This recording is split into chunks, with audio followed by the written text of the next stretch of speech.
ensemble les types de plans argumentatifs. Et pour cela, on va commencer par ce qu'il faut savoir avant de choisir un type de plan particulier. Alors le choix d'un type de plan particulier dépend avant tout du sujet posé. Donc on peut dire que c'est le sujet qui va nous imposer le type de plan avec lequel on va travailler. On ne choisit pas un type de plan de manière inopinée ou bien de manière aléatoire, mais on le choisit en prenant en considération le sujet proposé, du type de réflexion auquel invite le sujet. Ce n'est qu'après une analyse précise de la consigne que l'on peut choisir un type de plan, car bien souvent, la consigne indique la démarche à suivre de manière explicite. En aucun cas, on ne peut en appliquer un systématiquement à n'importe quelle sorte de sujet. De même, il est clair que certains sujets peuvent faire l'objet d'un traitement selon des plans différents. Ici, le sujet va nous imposer le type de plan, mais surtout la consigne va être claire par rapport à cela. Mais des fois, il y a un même sujet qui peut être traité de 2 ou 3 manières différentes et qu'on peut traiter avec 2 types de plans différents. Alors, les différents types de plans. Ici, on a choisi ceux dont vous allez avoir besoin cette année et l'année prochaine pour la préparation au baccalauréat ou la première année baccalauréat. Donc, il existe 3 grands types de plans qu'il est nécessaire de connaître pour répondre aux exigences des sujets du baccalauréat. Nous avons le plan thématique, le plan dialectique ou critique et le plan analytique. On va commencer par le plan thématique qui est le plus simple. C'est le plan le plus simple et le plus courant. Il permet d'exposer un thème et de le développer selon différents points de vue. On l'appelle thématique parce qu'il s'organise autour de parties qui examinent les différents aspects de la même question. Ce type de plan répond au sujet qui appelle une définition d'un sentiment, d'un rôle ou d'une notion. Ici, je vais vous expliquer. Le plan thématique, c'est-à-dire qu'on va prendre le sujet et l'analyser sur un ou plusieurs aspects. Par exemple, le réchauffement climatique.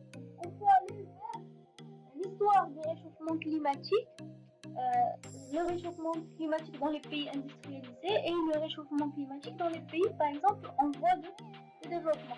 Et là, c'est ce que vous utilisez surtout pour les rédactions d'histoire ou de géographie ou encore de philosophie. Et ici, vous traitez avec un plan qui est thématique. Par exemple, pour un sujet, que représente pour vous la lecture d'un livre d'histoire? Et là, vous pouvez choisir le plan suivant. L'histoire ou le charme du passé. Ça, c'est le premier acte. Deuxième acte. L'histoire et la compréhension du présent.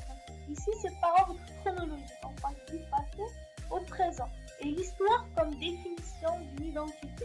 Et là, c'est la structure. Donc, on est parti par un ordre chronologique. On peut choisir un ordre, par exemple, social. Ou bien on peut choisir un ordre économique.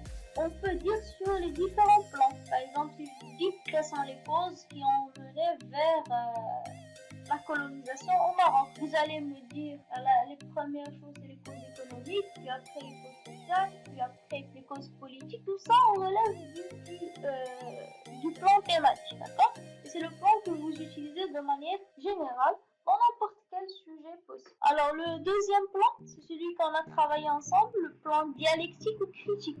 Il est nécessaire d'adopter ce type de plan lorsque le sujet demande de discuter une idée ou invite à vérifier ou à corriger une définition, une affirmation ou la réalité d'un fait.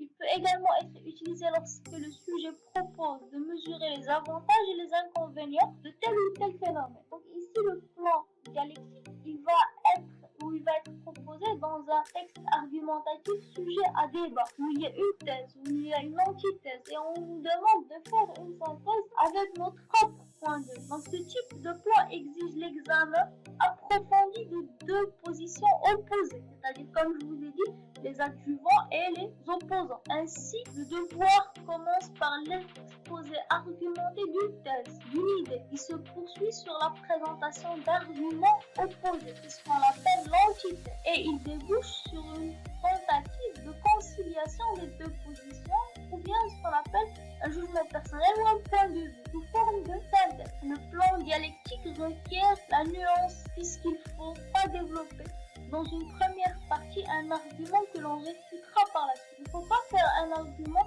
et après on va dire son contraire, parce qu'on va peut contredire nous-mêmes. De même, faire une synthèse qui ne consiste qu'à affirmer tous les points de vue se valent.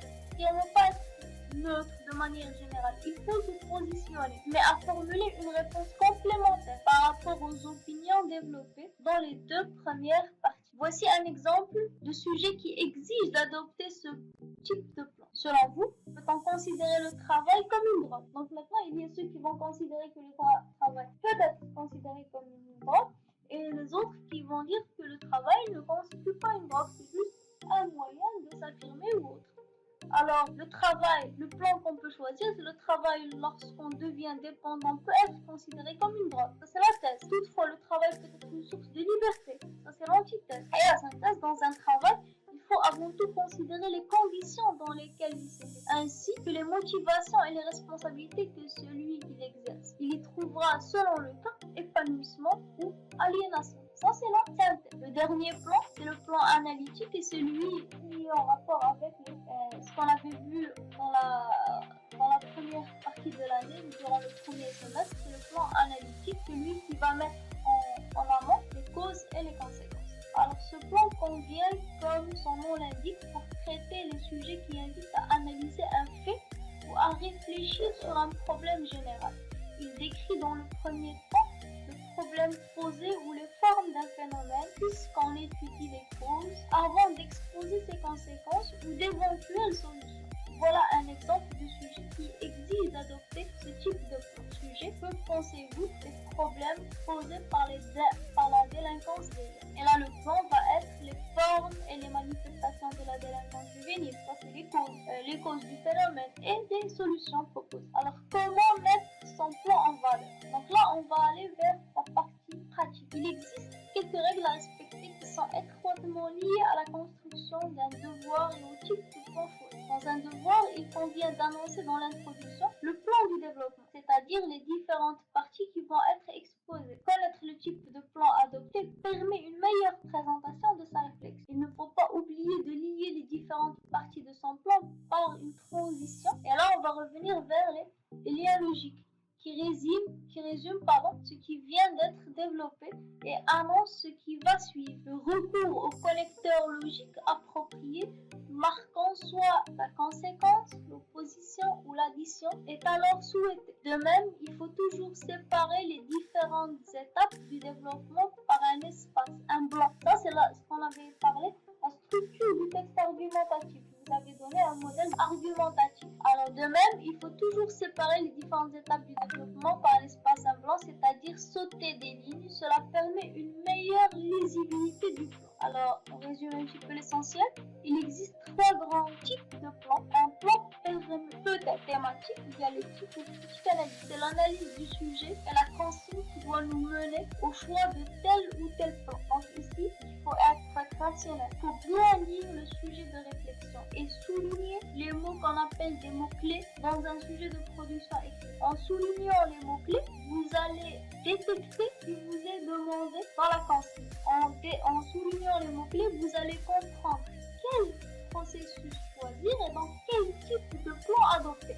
Puis après, il y a le passage vers le brouillon, comme on avait dit. Et là, le brouillon va être divisé en deux parties. Il va faire ou bien pour le plan analytique les causes et les conséquences, ou bien pour le plan dialectique les adjuvants et les opposants, ou bien pour le plan qui est thématique, vous allez dire les axes que vous allez traiter. Donc voilà pour ce qui est du type de... Et on passe à l'application avec un sujet et c'est à vous de choisir quel type de plan avec lequel vous allez travailler et la consigne ne sera pas aussi explicite que d'habitude. Voilà, c'est tout, merci.